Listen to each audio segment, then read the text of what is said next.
Hello everyone, welcome back to online study zone. आज की इस वीडियो में हम लेकर आए हैं सेट नंबर 7 और आई होप कि फ्रेंड्स इससे पहले के बाकी के सेट्स को आपने देखा होगा, क्योंकि सारे जो क्वेश्चंस चल रहे हैं एग्जाम से ओरिएंटेड है और काफ़ी अच्छी चीज़ें आपको सीखने को मिलेगा। तो बाकी वीडियो को भी ज़रूर देख लीजिएगा।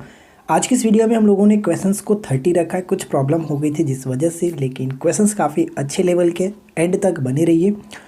तो चलिए फ्रेंड्स शुरू करते हैं। देखिए, सबसे पहला क्वेश्चन क्या कह रहा है कि इनमें से कौन सी पुस्तक डॉक्टर एपीजे अब्दुल कलाम द्वारा नहीं लिखी गई है, नहीं लिखित है।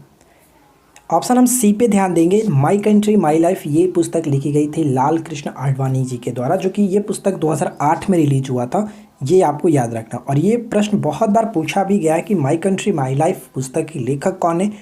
लाल कृष्ण आडवाणी जी। ठीक है। सेकेंड क्वेश्चन की रोवर्स कप किस खेल में विजेता टीम को दिया जाता है, यानी रोवर्स कप का संबंध किस खेल से है? रोवर्स कप ऑप्शन हम यहाँ पे ए को टिक करेंगे। ध्यान दीजिएगा, एक होता है रोवर्स कप, एक होता है रोजर्स कप। रोजर्स कप होता है टेनिस में दिया जाता है, जबकि रोवर्स कप फुटबॉल में दिया जाता है। फुटबॉल से संबंधित और भी महत्वपूर्ण ट्रॉफी होते हैं, जो ट्रॉफी होता है, कप होता है, एग्जाम्स में पूछे जाते हैं, जैसे डुरंड कप हो गया, रोवर्स कप हो गया, Santosh trophy, Ashutosh Mukherjee cup, Merdeka cup, ये सभी क्वेश्चंस पूछे जाते हैं। तो इसको याद रखने की छोटा सा मैं ट्रिक बता देता हूँ। देखिए फ्रेंड्स, इसको याद रखने की छोटा सा तरीका मैं आपको बता देता हूँ। डरो संतोष आम से, यानी डरो का मतलब हो गया, क्या सकते हैं यहाँ पे, ड का मतलब डुरंड कप और रो का मतलब रोवर्स कप। ठीक है, रोवर्स कप हो गया। संतोष का मतलब संतोष ट्रॉफी, आ का मतलब आशुतोष मुखर्जी कप और म का मतलब मर्डेका कप याद रखिएगा। बाकी आपकी मर्जी, आप रट कर याद रखिए या फिर ट्रिकी मेथड स्मार्ट बनिए, जो भी आपको अच्छा लगे आप उस तरह से कर सकते हैं। राइट। क्वेश्चन नंबर 3, कौन सा ग्रैंड स्लैम टूर्नामेंट घास के कोर्ट पर खेला जाता है? घास के कोर्ट पर। तो मैं आपको बहुत बार बता चुका हूँ कि एक टोटल ग्रैंड स्लैम में 4 प्रतियोगिताएं होती हैं, यानी पूरे वर्ष में 4 ग्रैंड स्लैम खेले जाते हैं, जो कि शुरुआत होता है ऑस्ट्रेलियन ओपन से, सेकेंड होता है फ्रेंच ओपन, थर्ड होता है विंबलडन और लास्ट वाला होता है यूएस ओपन।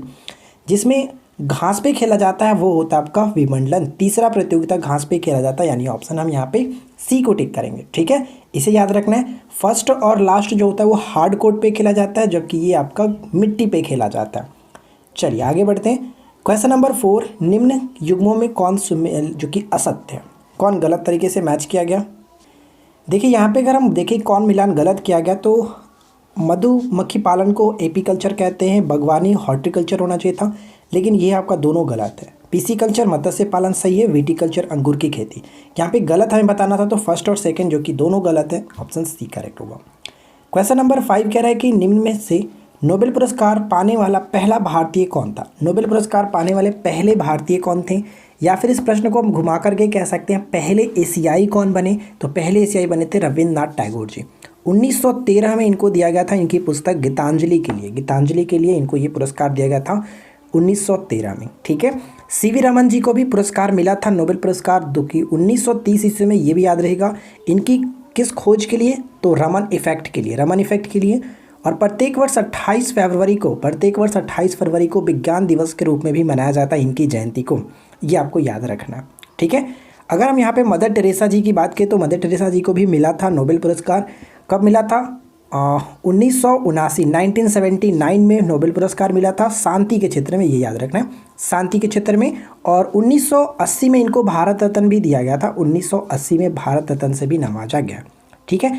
तो आई होप कि फ्रेंड्स यहाँ तक आपको कोई समस्या नहीं होगी। अब अगर आपको वीडियो अच्छी लग रही है तो वीडियो को लाइक भी कर दीजिएगा। आज के इस वीडियो का लाइक का टारगेट हम रखते हैं 225 लाइक का, 225 लाइक्स का। कल की वीडियो पे आपने काफ़ी अच्छा रिस्पांस दिया था, मुझे बहुत अच्छा लगा। इसी तरह से सपोर्ट करते रहिए, हम आपके साथ बने रहेंगे। बस वीडियो को लाइक और शेयर करिए और साथ ही साथ चैनल को सब्सक्राइब करके रखिए।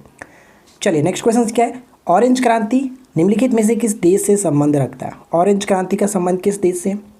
ऑरेंज क्रांति यूक्रेन, यूक्रेन यहाँ पे करेक्ट आंसर है। यूक्रेन की जो राजधानी होता है वो क्या होता है? कीव। फ्रेंड्स, बाकी के क्वेश्चंस को देखने से पहले हम बात कर लेते हैं कि इस ऑफर के बारे में, जो कि स्पेशल ऑफर चल रहा है हमारे एप्लीकेशंस पे। सारे कोर्सेज पे काफ़ी अच्छी डिस्काउंट चल रही है 24 से लेकर के 26 जनवरी तक। अगर आप किसी भी कोर्सेज को ज्वाइन करना चाहते हैं तो बहुत सारी डिस्काउंट आपको मिल जाएगी, करीब 50% से ज़्यादा डिस्काउंट चल रहा है। और मैं आपको बता दूं, जो हमारा ये मैथ्स का कोर्स था बिहार एसआई मेंस के लिए, साथ साथ और भी किसी भी एग्जाम्स की प्रिपरेशन आप कर रहे हैं, मैथ्स और रीजनिंग की प्रैक्टिस आपको डेली बेसिस पे कराई जाती है, वीडियो सॉल्यूशन और ऑनलाइन प्रैक्टिस मोड के द्वारा, जिसकी प्राइस काफ़ी ज़्यादा थी, लेकिन आपको सिर्फ और सिर्फ 3 दिन यानी कि 24 से लेकर के 26 जनवरी के ऑफर पीरियड में मात्र आपको 99 रुपये में देखने को मिल जाएगा। यानी फ्रेंड्स बहुत सारा डिस्काउंट आपको मिलने वाला है, अगर ज्वाइन करना चाहे तो कर सकते हैं। इसके अलावा हमारे और भी कोर्सेज हैं, जैसे कि फुल कोर्सेज था जिसमें आपको 270 से ज़्यादा हैंडराइटिंग नोट्स दिया गया, उस कोर्स की प्राइस भी काफ़ी ज़्यादा डिस्काउंट कर गई है। उस कोर्स की प्राइस 399 है, लेकिन आपको डिस्काउंटेड पीरियड में सिर्फ और सिर्फ 279 में वो ऑफर में मिल जाएगा। इसी तरह की और भी ऑफर्स के लिए आप हमारे एप्लीकेशंस पे जाइए, कोर्सेज़ को चेक करिए क्या प्राइसेस चल रहा है और काफ़ी कम कीमत में कोर्सेज़ को ज्वाइन कर सकते हैं।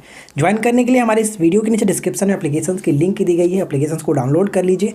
उसके बाद स्टोर सेक्शन में जाकर के आप अपनी पसंद की कोर्सेज़ को ज्वाइन कर सकते हैं। अगला प्रश्न देखिए, निम्नलिखित में से किस स्थान पर गिद्धकुट चोटी, जिसको हम लोग गिद्ध शिखर कहते हैं, स्थित है? इसको गिद्ध चोटी या फिर गिद्धकुट चोटी या फिर गिद्ध शिखर इसलिए कहा जाता है, ये जो पर्वत देखने में लगता है कि इस गिद्ध की आकृति के समान ही है, इसलिए इसको कहा जाता है। और ये पड़ता आपका राजगीर है, यानी कि बिहार के राजगीर में पड़ता है। ऑप्शन हम यहाँ पे ए को टिक करेंगे, करेक्ट आंसर बनेगा। ठीक है फ्रेंड्स, आगे बढ़ते हैं। नेक्स्ट क्वेश्चन है कि निम्नलिखित में से कौन सा आंध्र प्रदेश का लोक नृत्य है? आंध्र प्रदेश का लोक नृत्य निम्नलिखित में से बताइए कि कौन सा है? आंध्र प्रदेश का लोक नृत्य Kolattam, Kolattam, D will be right answer, Kolattam. बाल गंगाधर तिलक ने भारत का हीरा के नाम से किसे संबोधित किया? भारत का हीरा के नाम से किसे संबोधित किया?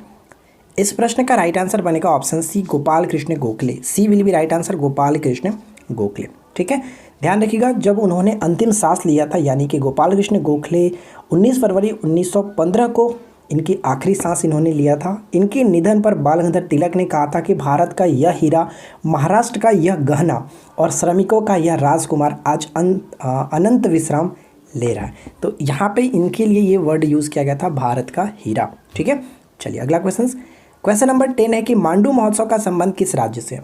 मांडू महोत्सव का संबंध किस राज्य से? पिछली बार ये एनटीपीसी एग्जाम्स में पूछा जा चुका है। तो मांडू महोत्सव का राइट आंसर बनेगा ऑप्शन सी, यानी कि Madhya Pradesh. Madhya Pradesh, option C will be a right answer. अगला क्वेश्चन, निम्नलिखित में से किस जिले में नागी बांध पक्षी अभ्यारण्य, नागी बांध पक्षी अभ्यारण्य स्थित है? नागी बांध पक्षी अभ्यारण्य का संबंध हो जाता है ऑप्शन बी, जमुई से। बिहार का जो जमुई है उसी में ये पड़ता है, सही आंसर हो जाएगा ऑप्शन बी। ध्यान रखिएगा, हाल ही में नागी नकटी जो बर्ड सेंचुरी है उसमें भी आपका एक चीज़ बनाया गया था, पक्षी महोत्सव, जो कि पहला पक्षी महोत्सव था। कलरव पक्षी महोत्सव का आयोजन किया गया था, ये भी इम्पॉर्टेंट हो जाता है। भारत की मान्यता प्राप्त किसी भी भाषा में उत्कृष्ट योगदान के लिए दिया जाने वाला पुरस्कार कौन सा है? किसी भी भाषा में उत्कृष्ट योगदान के लिए दिया जाता है ज्ञानपीठ पुरस्कार। ज्ञानपीठ पुरस्कार से संबंधित मैंने आपको नोट्स दिया था बहुत अच्छे तरीके से, उसमें बहुत सारी चीज़ें लिखी गई थी जो एग्जाम्स में अब तक पूछा जा चुका है। चलिए हम यहाँ पे शॉर्ट में कुछ चीज़ें डिस्कस कर लेते हैं, जैसे कि इस पुरस्कार की स्टार्टिंग कब हुआ था? तो इस पुरस्कार की स्टार्टिंग हुआ था 1961 में, लेकिन पहला जो पुरस्कार मिला था 1965 में मिला था। और सबसे पहला पुरस्कार किसे मिला? जी शंकर कुरुप को मलयालम भाषा में, और हिंदी भाषा के लिए सुमित्रा नंदन पंत को, जो कि चितंबरा के लिए दिया गया था। और महिला विजेता की बात करें तो आशा पूर्णा देवी जी थी, ये आपको याद रखना है, बांग्ला भाषा में। और 2015 में सबसे पहले अंग्रेजी को भी इसमें शामिल कर लिया गया, और 2015 में अंग्रेजी भाषा में सबसे पहला पुरस्कार अमिताभ घोष को मिला था द शैडो लाइन्स के लिए। तो ये सभी चीज़ें आपको याद रखना है, राइट। चलिए अगला क्वेश्चन, तानसेन सम्मान किस राज्य सरकार ने शुरू किया? तानसेन सम्मान हो, कालिदास सम्मान हो, तो यहाँ पे राइट आंसर हम ऑप्शन बी को ही टिक करेंगे, मध्य प्रदेश। मोंगियापत्तन किस राष्ट्र में स्थित है? मोंगियापत्तन पड़ता है Bangladesh, B will be right answer, Bangladesh. Lalit Kala Akademi की स्थापना कब हुई थी? कल की वीडियो में हम लोगों ने देखा था ललित कला अकादमी की स्थापना 1954 यहाँ पे बिल्कुल सही होगा। और 1953 भी याद रखिएगा, क्योंकि 1953 में संगीत कला अकादमी की स्थापना की गई थी। तो फिलहाल राइट आंसर ऑप्शन ए को टिक करेंगे, ठीक है। अगला प्रश्न है कि निम्नलिखित में से मियावाकी पद्धति का संबंध किससे है? मियावाकी पद्धति का संबंध किससे है? सही आंसर बनेगा ऑप्शन ए, शिक्षा से संबंध रखता है मियावाकी पद्धति। निम्नलिखित में से कौन बिम्स्टेक का सदस्य नहीं है? बिम्स्टेक का सदस्य नहीं है। देखिए, ट्रिक की बात करें तो मेरे पास ट्रिक की कोई कमी नहीं है, बहुत सारी चीज़ें हम लोगों ने ट्रिक से याद रखी है, मैंने आपको अलग वीडियो में अलग अलग ट्रिक बताया है। और हमारी एक अलग सी ट्रिक की, जो कि कह सकते हैं ना, पूरा हमारे पास एक ट्रिक का, चलो मैं नहीं बोलूँगा, जो भी आप समझ लो, क्या है कि बिम्स्टेक का सदस्य नहीं है। तो बिम्स्टेक यहाँ पे देखिए फ्रेंड्स, कौन सा सदस्य नहीं है? तो इंडोनेशिया इसके अंतर्गत नहीं आता है। तो बिम्स्टेक के बारे में अगर हम थोड़ा सा चर्चा करें तो इसकी स्थापना हुआ था 6 जून को, 6 जून 1997 को इसकी स्थापना किया गया था। और इसमें कुल 7 देश हैं। 7 देशों के नामों को याद रखने के लिए छोटा सा तरीका हम यहाँ पे रख सकते हैं। श्री माया थाई ने भारत और भूटान में बांग्ला लिया। ठीक है, श्री माया थाई है, माया थाई एक पूरा नाम हो गया टाइटल के साथ इनका। माया थाई ने भारत और भूटान में 2 देशों में इनका बांग्ला है। ठीक है, इस तरह से याद रख सकते हैं, यानी 1 2 3 4 5 6 और यहाँ पे देखिए, और ये आपका एक साथ नेपाल। ठीक है, देखिए पढ़ लेते हैं। श्रीलंका हो गया, म्यांमार हो गया, थाई से थाईलैंड हो गया, ने से नेपाल हो गया, भारत हो गया, भूटान और बांग्लादेश, यानी टोटल 7 देश इसके अंतर्गत आते हैं। आप इनको अच्छे से याद रखेंगे। राइट, चलिए आगे बढ़ते हैं। अगला क्वेश्चन है कि महात्मा गांधी को भिखारी के वेश में महान आत्मा किसने कहा था? भिखारी के वेश में महान आत्मा किसने कहा था? भिखारी के वेश में महान आत्मा कहा गया था रविन्द्रनाथ टैगोर जी के द्वारा। ऑप्शन हम बी को टिक करेंगे। विंस्टन चर्चिल ने क्या कहा था? महात्मा गांधी को अर्धनग्न फकीर कहा था। और महात्मा गांधी ने रविन्द्रनाथ टैगोर को गुरुदेव की उपाधि भी दी थी, कि आपको बताया गया। ठीक है, अगला क्वेश्चन, वायसराय की कार्यकारी पद्धति में शामिल होने वाले पहले भारतीय कौन थे? वायसराय की कार्यकारी परिषद में शामिल होने वाले पहले भारतीय थे सत्येंद्र प्रसाद सिन्हा। सत्येंद्र प्रसाद सिन्हा, ऑप्शन ए को टिक करेंगे। अगला क्वेश्चन की प्रेस ट्रस्ट ऑफ इंडिया की स्थापना कब की गई थी? प्रेस ट्रस्ट ऑफ इंडिया की स्थापना कब की गई थी? तो यहाँ पे सही आंसर बनेगा सी विल बी राइट आंसर, 27 अगस्त 1947 को। 27 अगस्त 1947 को, ये याद रखना है। और जो पीटीआई है यानी प्रेस ट्रस्ट ऑफ इंडिया, इसका हेडक्वार्टर पड़ता है न्यू दिल्ली में, ये याद रखिएगा, न्यू दिल्ली में। और वर्तमान में इसके जो चेयरमैन है वो कौन है? अविक सरकार। अविक सरकार, ये आपको याद रखना है। चलिए अगला क्वेश्चन, नेक्स्ट क्वेश्चन क्या है कि विश्व उपभोक्ता अधिकार दिवस कब मनाया जाता है? विश्व उपभोक्ता अधिकार दिवस होता है और एक राष्ट्रीय अधिकार दिवस यानी राष्ट्रीय उपभोक्ता अधिकार दिवस होता है। दोनों अलग अलग है, दोनों को याद रखना है। विश्व वाली बात करें तो 15 मार्च को, जबकि राष्ट्रीय की बात करता है तो 24 दिसंबर, राष्ट्रीय 24 दिसंबर। 27 सितंबर क्या? 27 सितंबर को विश्व पर्यटन दिवस के रूप में मनाते हैं, ये याद रखिएगा। और 10 दिसंबर पिछली बार एग्जाम्स में क्वेश्चन पूछा गया, तो 10 दिसंबर का संबंध मानवाधिकार दिवस, ठीक है, विश्व मानवाधिकार दिवस के रूप में मनाते हैं।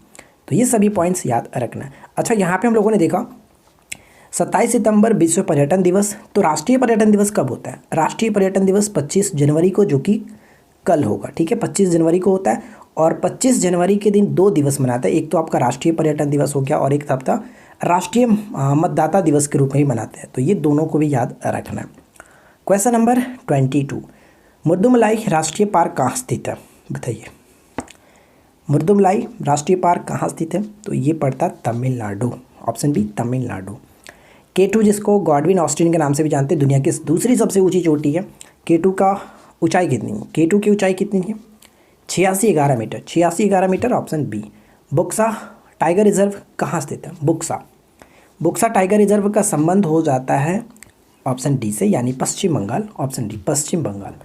देखिए एक त्यौहार है मी डैम मीफी। मी डैम मीफी किस राज्य में थाई अहोम समुदायों के द्वारा मनाया जाता है?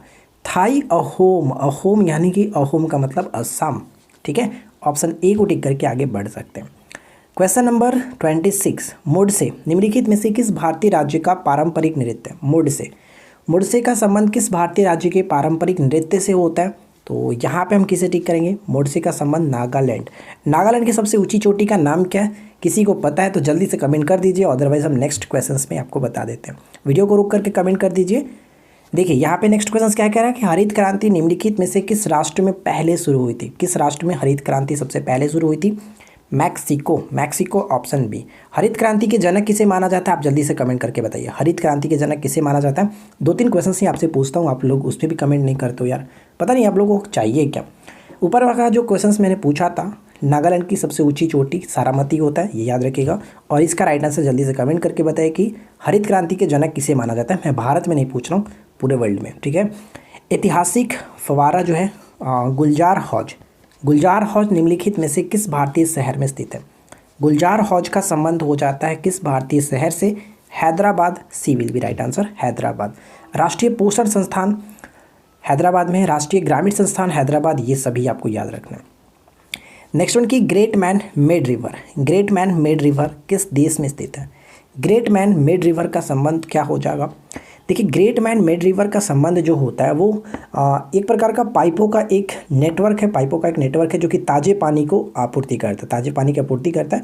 और दुनिया की सबसे बड़ी ये सिंचाई परियोजना है जो कि ये लीबिया में पड़ता है, यानी ऑप्शन ए लीबिया। आज की इस वीडियो का आखिरी प्रश्न है। आशा करते हैं कि आप लोगों ने वीडियो को लाइक कर दिया होगा, दोस्तों के साथ शेयर कर दिए होंगे, और चैनल को सब्सक्राइब नहीं कर रखा है तो सब्सक्राइब करके नोटिफिकेशन बेल आइकन को ऑल पे सेट कर लीजिए, क्योंकि यहाँ पे आपको इसी तरह से रोजाना कंटेंट मिलती रहती है, राइट। और आज के इस वीडियो का जो लाइक्स का एम रखा गया 225 लाइक्स का टारगेट आपको कंप्लीट करना है, तो आई होप कि फ्रेंड्स आप लोग इसे बहुत अच्छे तरीके से कंप्लीट कर देंगे, तो जल्दी से कर दीजिएगा। भारतीय संसद द्वारा भगोड़ा आर्थिक अपराध अधिनियम, भगोड़ा आर्थिक अपराध अधिनियम कब पारित किया गया था? तो ये पारित किया गया था 2018 में, 2018, ऑप्शन डी बिल्कुल सही आंसर है। तो आशा करते हैं फ्रेंड्स आप लोगों को ये वीडियो अच्छा लगा होगा। वीडियो अच्छा लगे तो प्लीज़ लाइक ज़रूर कर दीजिएगा, प्लीज़ कर ही दीजिएगा। और आज की इस वीडियो में थोड़ा सा क्वेश्चंस कम थे, लेकिन नेक्स्ट वीडियो में ऐसा नहीं होगा, कुछ प्रॉब्लम था जिस वजह से क्वेश्चंस को हम लोगों ने 30 रखा था, लेकिन नेक्स्ट वीडियो में हम लोग 40 से प्लस ही रखेंगे, ठीक है। तो बस आज की इस वीडियो में इतना ही, मिलते हैं नेक्स्ट क्लास में। Thanks for watching, keep watching, keep learning, have a good day.